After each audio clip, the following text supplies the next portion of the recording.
works for me. I have this mantra. Okay.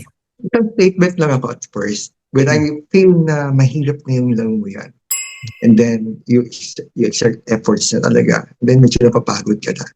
I have this mental mantra. I always say, I can, yes, I can do it. I can, yes, I can. Yep. Yun ang ginagawa ko.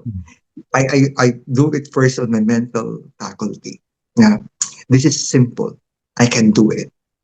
Pag mag-worse na talaga, sasabi ko, yes, I can do it. I can do it. Sisigaw ako doon sa tubig while inhale, exhale. In the exhalation, sumisigaw ko, yes, I can do it. I can do it. Yun ang sinasabi ko always. That's why Wow. I changed my mind. It's worse. No, it's not worse. It's simple job. Yung tweaking ko ng mindset ko.